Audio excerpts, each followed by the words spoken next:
The Tao that can be told is not the Eternal Dao. The name that can be named is not the eternal name. The unnameable is the eternally real. Naming is the origin of all particular things. Free from desire, you realize the mystery. Caught in desire, you see only the manifestations. Yet mystery and manifestations arise from the same source. This source is called darkness. Darkness within darkness. The gateway to all understanding.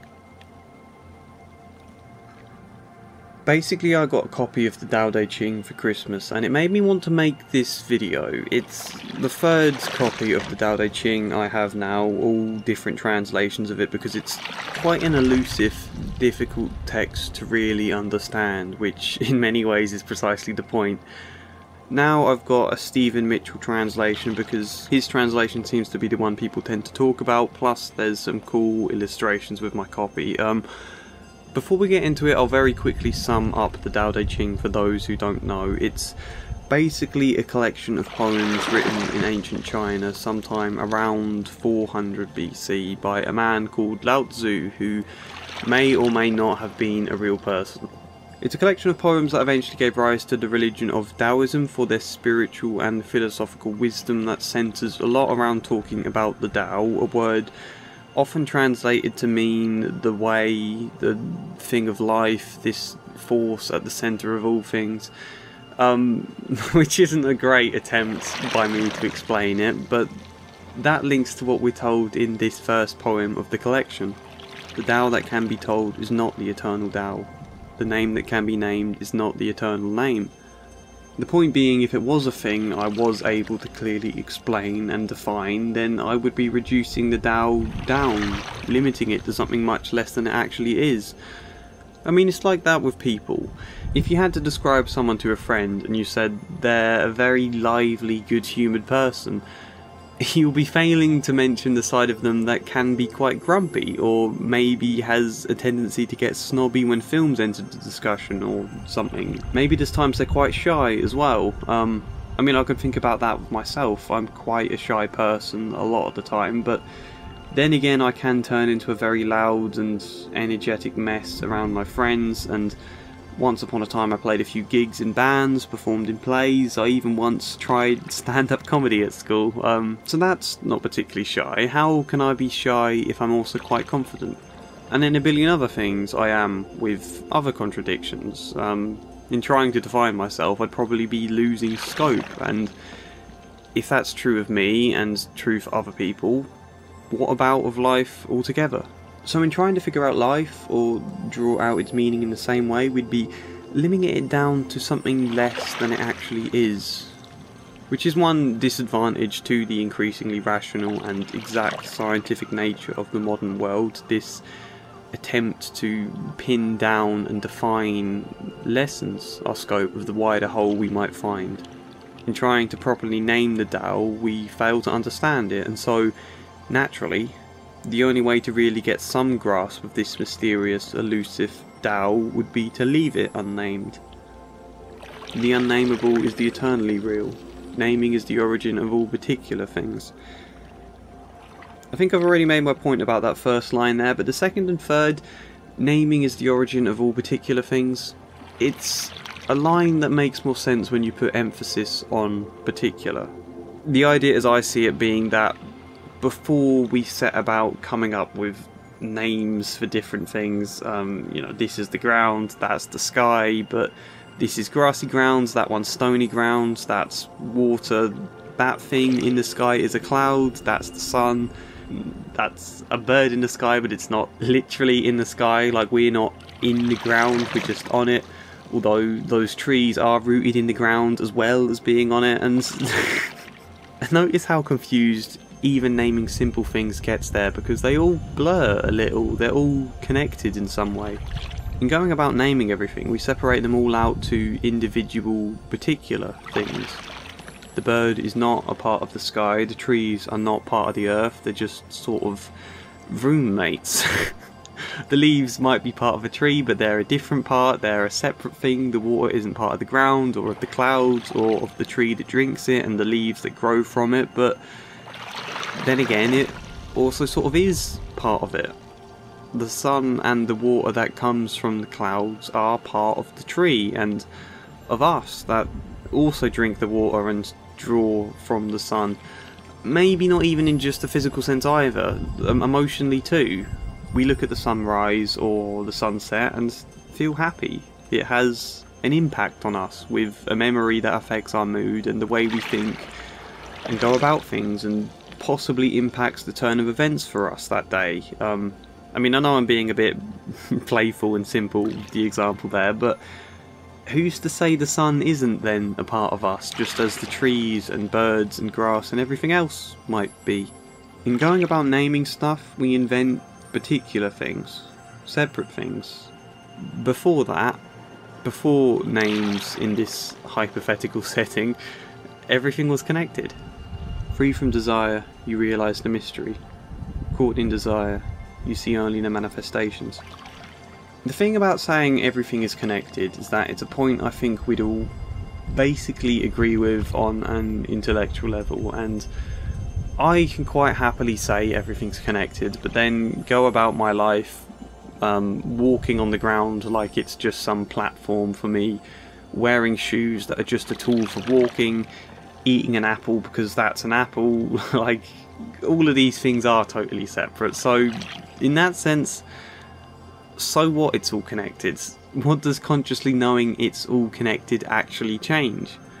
I just think human behaviour is a very strange, bizarre thing. I think if we would look down on humanity from above like some exhibit in a zoo, we'd be infinitely fascinated and amused by it, because we spend our lives running round with desires, chasing after them without half the time really having a clue what those desires really are or what they'd really achieve for us. How often do we actually fully know what we want, you know? Why do people want to be famous? Why are there situations where people will fight tooth and nail for a promotion in companies even when they already maybe earn more than they need, and when the promotion would do nothing but double the stress in their lives? I mean, there obviously are reasons and motivations, I'm not saying they're bad ones, but half the time we've never entirely thought them through or really got to grips with why a certain thing might matter so much to us. Say I met some girl tomorrow who I fell for and went, yep, I want her in my life. What does that mean exactly? I know I want her, I know I want her in my life, but why? What am I actually after there? A load of other stuff, you know. The point is, I'd want all of these things and probably a load more that I've decided this girl will be able to offer me and I will be able to offer her in return. I'm hoping that's the case. I'm hoping I get the chance of the adventure to figure that out with her. But relationships aren't so straightforward, you know. It's not like having a girlfriend you feel attracted to, or perhaps love, if it's a little further on, instantly means you get all of these things, have all this sense of fulfillment and belonging, any more than the bloke who gets a promotion he's desperate for would get fulfillment. You know, a relationship is a complicated, ever-changing interaction with another person, a journey you get to navigate together. It's not an end goal in itself. I guess that analogy probably wasn't the best analogy to use, actually, but the point is, we see all these things, even good things like a relationship, and we chalk them down as the thing, this separate particular thing I need to sort my life out. Because we've spent all this time dividing everything up with different names, isolating particular things as external stuff beyond us that we need then to possess. So that's what we do. We then run about trying to possess things, take things for granted, obtain them to solve all our problems. You know, I think of the little kid going, I'm sad, I need ice cream.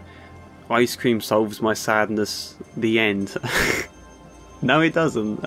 Ice cream helps, and sometimes we think it fixes everything because we wish it would. You know, we wish there were just magical artifacts out there like the Holy Grail that, in obtaining, suddenly solves all the mess of our internal worlds. We wish it could be as simple as that. We try to make it as simple as that. That's desire saying this is the thing I need and pinning it all on that, and our desires trick us again and again, but ice cream doesn't solve sadness. And then there's the Dao. That's not a thing you can just possess or get like ice cream, which is probably why it doesn't seem as appealing. Nor is it a straightforward thing to chase after. We prefer straightforward things, clear goals that make life seem a lot less scary, but the Dao can't be possessed. If we thought we possessed it, that wouldn't actually be the Dao at all. It's not even really a frame of mind or a concept you can be told or a technique you can apply, because you can't define it. It's beyond everything. All these things we might see or name or whatever else are just small parts of this greater mysterious thing we could call life. Which I guess is a very annoying conclusion to come to. It's all mysterious and a bit beyond us. We can't know it. I doubt the birds know about seasons or understand how they work, but they still fly south. Hedgehogs don't need to know what the winter is, they just hibernate naturally. Why do we need to possess or know or make ourselves into this all-conquering humanity? We can't know the Tao. We can feel it though. We can move with it just the same way the birds fly south and the hedgehogs hibernate, or the flowers bloom, or a twig floats down a stream. We don't have to bend life to our will, because that's a stupid idea anyway, because half the time we don't really know what our will is. All we can truly do is move with the ever-turning, ever-harmonious melody of life, which isn't something that's particularly mentioned in this first poem actually. I think it comes up more later in other poems. But the final lines in this translation talk about darkness as the source. Yet mystery and manifestations arise from the same source. This source is called darkness. Darkness within darkness.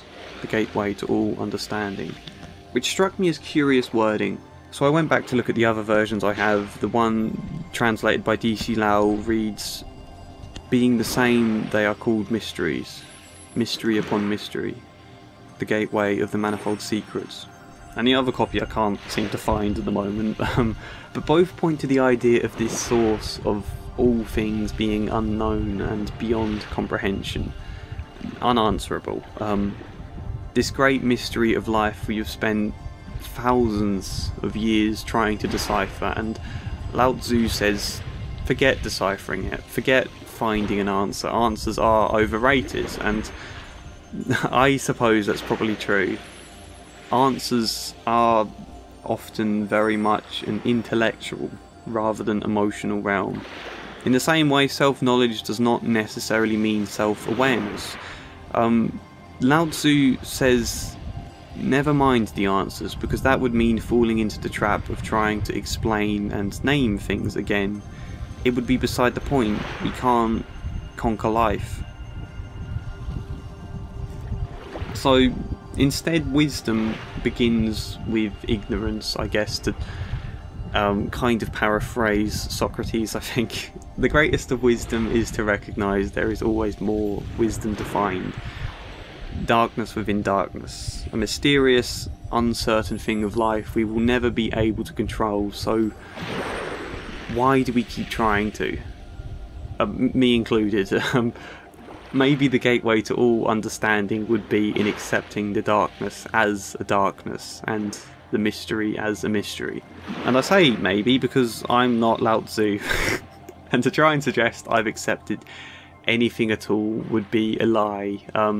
I hope you gain something from my typically rambling interpretation of the poem. Maybe I'll do more of them, who's to say. Like the video if you liked it though, comment your thoughts, subscribe if you want to stick around, support me on Patreon if you want to help out, but otherwise, hopefully see you next time. And a special thank you goes to Devin, David Kling, Darren Broderick-Latter, Kestrel, Gay Hitler, Incomplete Sentient, Samara Salsi, Sharakov2814 and Joshua C. Follier. Thank you.